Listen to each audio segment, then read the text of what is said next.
Hello tout le monde, c'est Jepacor et bienvenue dans une nouvelle semaine de gaming.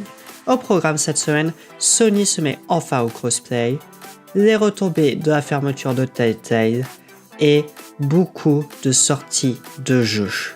4 pour être précis. Commençons par une bonne nouvelle. Sony se met au crossplay, ce qui signifie que les utilisateurs de PS4 pourront jouer par exemple avec des utilisateurs de Switch à Fortnite. Pour le moment, ce n'est que sur Fortnite, mais il est fort probable que cela s'étende dans le futur. Sony rejoint donc Microsoft et Nintendo qui étaient déjà en faveur du crossplay et l'avaient par exemple promu avec leur trailer qu'ils ont montré dans Minecraft. Ça et l'énorme support de la communauté ont probablement décidé Sony à passer au crossplay. La suite de la fin de Telltale. Il y a une semaine, on avait appris très brutalement que le studio allait fermer, avec seulement 25 personnes qui restaient pour travailler avec Netflix.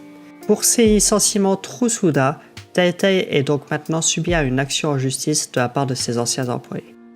Dans le même temps, The Walking Dead a été enlevé des magasins en ligne. Cela signifie donc qu'on ne verra probablement pas la fin du jeu. Ceci dit, dans le domaine des jeux narratifs, sort cette semaine le premier épisode de Life is Strange 2.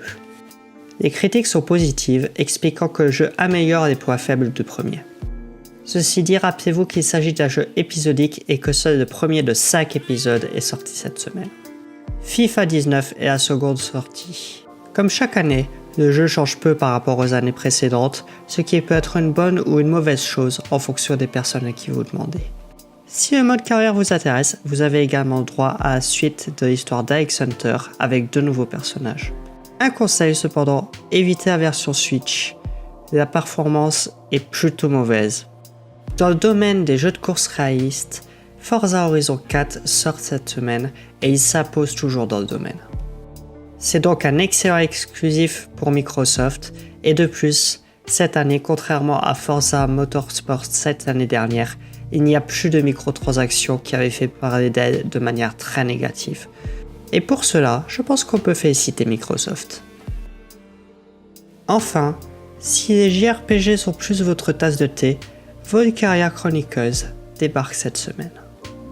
Le jeu est un RPG tactique, le genre de Fire Emblem et XCOM, si vous voulez une référence. Tout comme les autres jeux cette semaine, il a été positivement reçu. Et comme tout JRPG qui se respecte, il est aussi assez long. D'après jeuxvideo.com, comptez 60 à 70 heures. C'est tout pour cette semaine, je m'excuse de ne pas avoir pu faire un récap très détaillé, j'ai eu une grosse semaine, mais j'espère que ça vous a plu tout de même. Si c'est le cas, n'hésitez pas à vous abonner, à commenter, à partager, à liker. C'était Jepacor, ciao tout le monde!